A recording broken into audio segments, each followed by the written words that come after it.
Braille dairy. Sir, ఇందులో ఎవరు రాస్తుందో చెప్పండి ప్లీజ్. మిస్టర్ ప్రభు, మమ్మల్ని ఎవరు డిస్టర్బ్ చేస్తున్నారని చెప్పారు? నువ్వు నన్ను బాగా డిస్టర్బ్ చేస్తున్నావు భగీరా. తినడానికి కూడా వెళ్ళనివ్వడం లేదు భగీరా, నిద్రపోనివ్వటం లేదు భగీరా, నన్ను చావనివ్వడం లేదు భగీరా. ఎవరా బహీరా? నేనేరా భగీరా.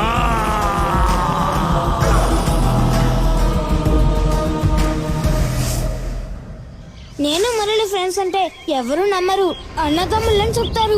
ఎంతో ఎక్కువ ప్రేమతో గణేష్ సారు, రుక్మిణి అమ్మ నన్ను బాగా చూసుకునే వాళ్ళు. వాళ్ళ ఇంట్లో నేను, మురళి, పక్కరు టీవీలో జంగిల్ బుక్ చూస్తాం. మురళి మోగిరి, నేనే బహీరా. మా అమ్మ మురళి ఇంట్లోనే పనిచేస్తూ నన్ను చదివించారు. మాకు ఇల్లు లేనందువల్ల వాళ్ళ ఇంట్లోనే మమ్మల్ని ఉండమన్నారు. మా అమ్మకు అప్పుడప్పుడు ఆరోగ్యం బాగా ఉండదు కాదు. ఒక రోజు మా అమ్మ కళ్ళు తిరిగి పడిపోయింది. గణేష్ సరే మా అమ్మని హాస్పిటల్లో చేర్చారు. అమ్మ నా చేయి పట్టుకొని ఏడ్చింది. ఇకపై నిన్ను నన్ను ఎవరు చూసుకుంటారా అని అడిగింది. నేను దేవుడు కాపాడతాడు అనుకున్నాను, మోసపోయాను. మా అమ్మ నన్ను వదిలి వెళ్ళిపోయింది. ఆ రోజంతా ఏడుస్తూనే ఉన్నాను. అప్పుడే మురళి అమ్మ నాన్న వచ్చి మేమున్నారా అని చెప్పి వాళ్ళ ఇంట్లోనే నన్ను ఉంచుకున్నారు. వాళ్ళు రెండో కొడుకులా చూసుకున్నారు.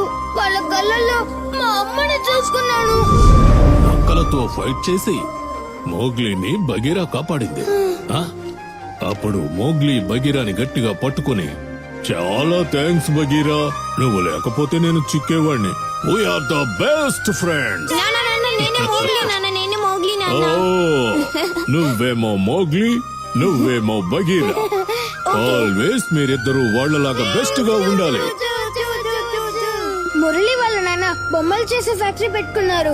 స్కూల్ లీవ్ అంటే చాలు మేము ఫ్యాక్టరీలోనే ఆడుకుంటాం. అక్కడ చాలా టెడీబేర్ బొమ్మలు భలే ఆడుకుంటాం. పక్కకి టెడీబేర్ కి తేడా తెలియదు. టెడీబేర్ బొమ్మలకి వెళ్లి ఆడుకునే వాళ్ళం. నాకు టెడీబేర్ అంటే అంత ఇష్టం. కానీ మురళికి శిలలు అంటేనే చాలా ఇంట్రెస్ట్. పెద్దోడయ్యాక శిలలు చేసే ఫ్యాక్టరీ పెడతారని ఎప్పుడు చెప్తూ ఉంటారు. Mowgli, Bagheera.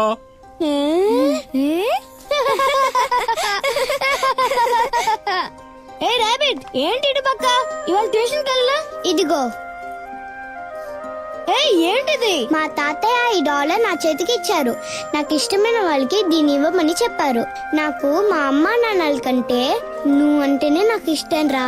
ఇదిగో వేసుకో. సూపర్ గా ఉంది, థ్యాంక్ యూ సో మచ్. అందంగా ఉంది. కానీ రేపు నీకు బర్త్డే కదా,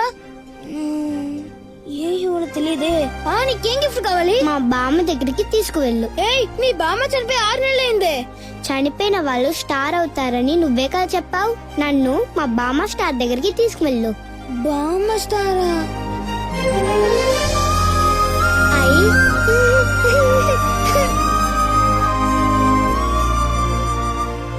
అదిగో అదే నీ బామ్మ స్టార్.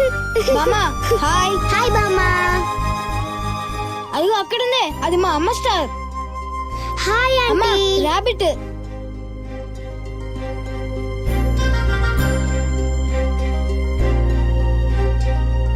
అందరూ రెడీనా? రెడీ. 1 2 3 4 5 6 7 8 9 10. జిడ్డు. ఓకే. ఎక్కడ దాక్కోవాలి? ఈ రూమ్ లో అయితే మమ్మల్ని ఎవరు కనిపెట్టలేరు. అక్క, ఇక్కడ దాక్కున్నారు. నేను దాక్కున్నామని వచ్చానే.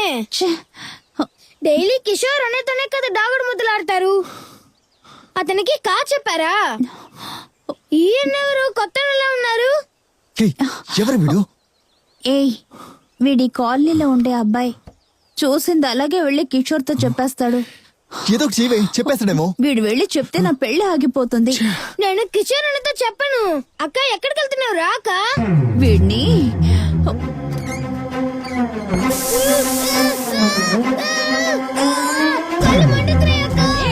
మండుతుంది.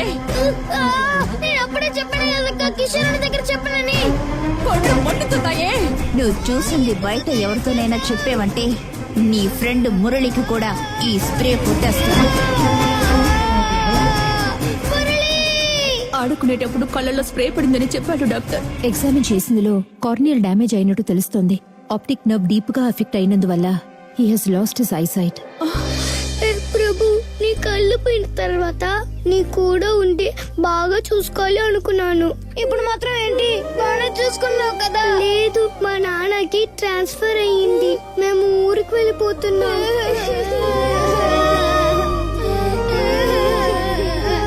ఇదిగో బ్రెయిలీ డైరీ.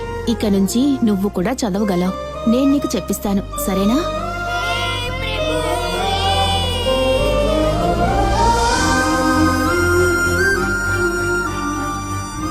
మురళి తాను ఆశపడినట్టుగానే స్టాట్యూ ఫ్యాక్టరీని ఆరంభించి చాలా స్టాట్యూస్ ని ఎక్స్పోర్ట్ చేశాడు. Murali statue factory.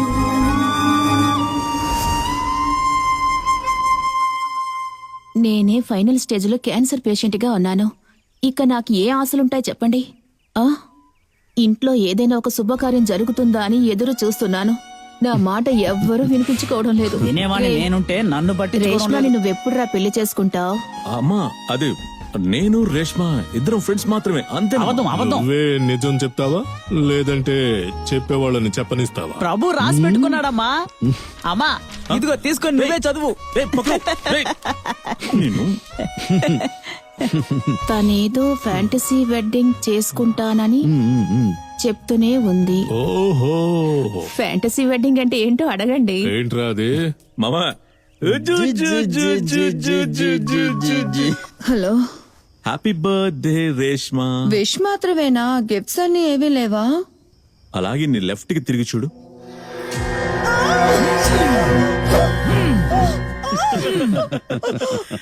భయపడ్డావా? Happy birthday Reshma. ఈ సర్ప్రైజే కాదు, రేపటికి నీకోసం పెద్ద సర్ప్రైజ్ ఎదురు చూస్తూ ఉంటుంది.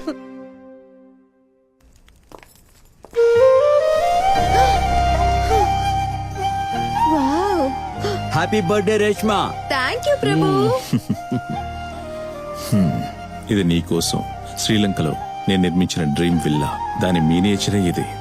మనకి ఎటువంటి డిస్టర్బెన్స్ ఉండదు.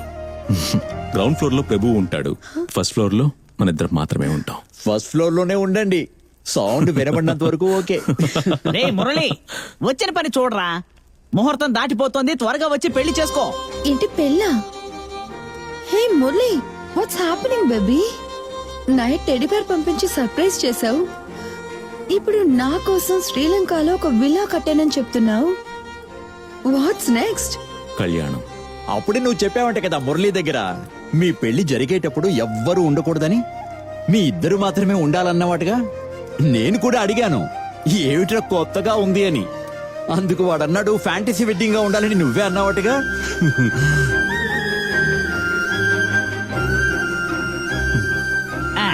తీసుకో, మురళి తాళి కట్టబోతున్నాడు. కట్రా కట్రా కట్రా. బెస్ట్ విషెస్ రా. పెళ్ళంతా బాగా పూర్తయింది. నెక్స్ట్ ఏంటి? హనీమూన్. ఎక్కడా? శ్రీలంకలో. శ్రీలంక. ఆ రోజు మురళికి వచ్చిన ఫోన్ మా జీవితాలనే మార్చేస్తుందన్న విషయం మాకు తెలీదు. సారీ మిస్టర్ మురళి, మేము ఎంతో ట్రై చేశాం, కానీ she's in the last stage of cancer. మీ అమ్మగారిని మేము కాపాడలేము. చివరిగా తనతో ఏదైనా మాట్లాడాలనుకుంటే మీరు మాట్లాడుకోవచ్చు.